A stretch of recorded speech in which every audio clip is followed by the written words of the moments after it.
Hello, guitar woodshedders. Welcome back. And today is Acoustic Day. Just want to do a quick lesson on some fingerpicking stuff that I find extremely interesting that I've been experimenting with a lot lately. This guitar, just so you know when you're listening, if it's confusing to you, this guitar is tuned down a whole step. And so what I'm going to be doing is I'm going to be playing a C chord and an A minor chord, but sonically or theoretically, and how it's going to sound like a B flat, and it's going to sound like a G minor. Okay? So what I want to talk about is something that I learned from Livingston Taylor when I was a student at Berkeley, and he's an amazing finger picker. And I saw some videos of him, and I was in one of his classes, and after a class one day I was like, hey, can you explain to me what you're doing with your right hand? I've never been a finger picker. I really want to learn how to do it. And this is something that he showed me.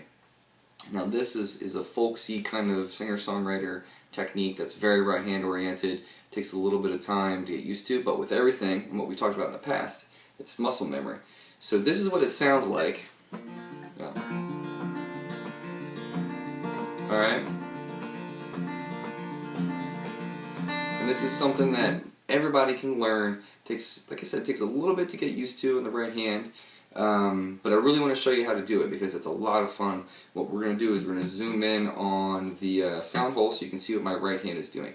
Now this hand, it's got to be a set it forget it thing. Okay, so you'll probably hear me say that several times in this video because this has just got to be kind of going along with the motions.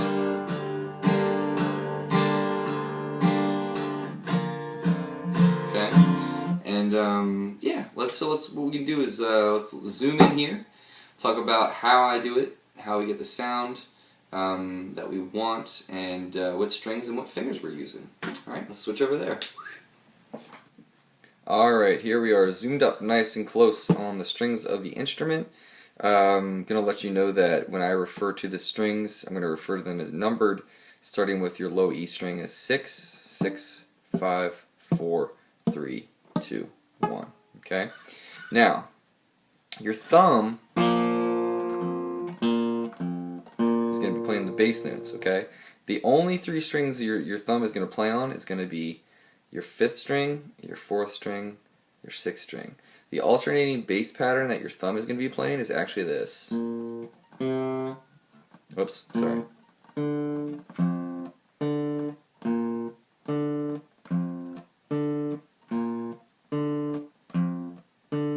Okay, so that's the actual bass line your thumb is playing. Your pointer finger, and let's just see here.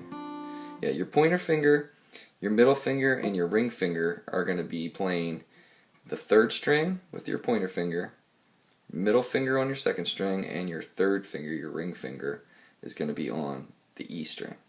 Alright, now this finger is the one that people seem to have the hardest time with, but the more you work on it, the same thing happens with muscle memory, okay?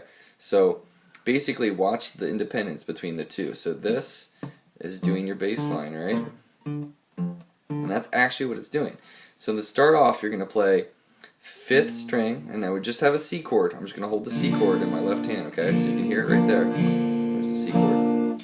So you're going to play 5th string, 3rd string, 4th string, 2nd string, then down to the 6th string when you're going to switch to play the G, and then 1st string, 4th string, 2nd string. So you skip.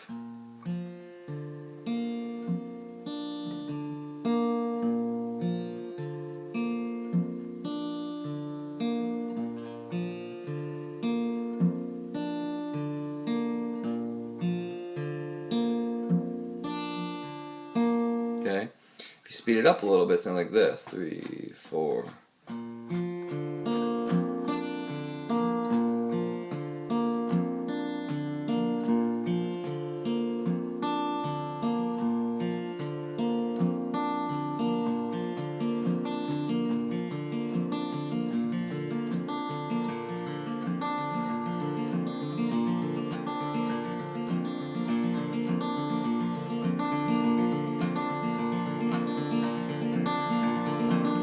So you can see the quicker and quicker you get it, you start to hear that rolling kind of hill type pattern, right? So if we're going to switch between chords, going from our C major, which remember is B flat for me, and A minor, which is G minor for me because this guitar's down a whole step.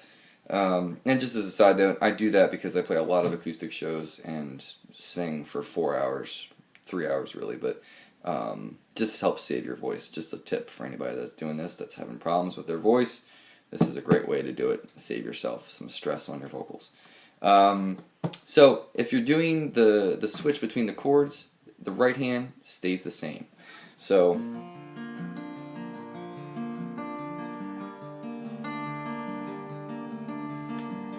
that's the beauty of this is, you know, everything's the same in the right hand. You just have to worry about switching your left hand, which should be muscle memory automatic.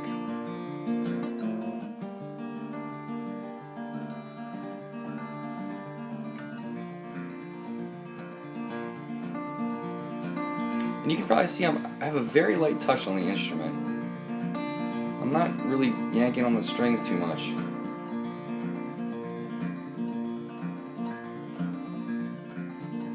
And it's just a really fluid way to play. I like it a lot. I think it's got a lot of capabilities, you know, to enhance a folky sounding tune if you really want to be authentic for that sound.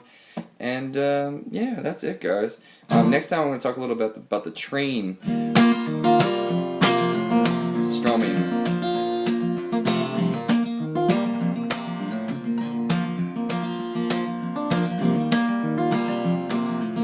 He has some of the elements of what we were talking about before.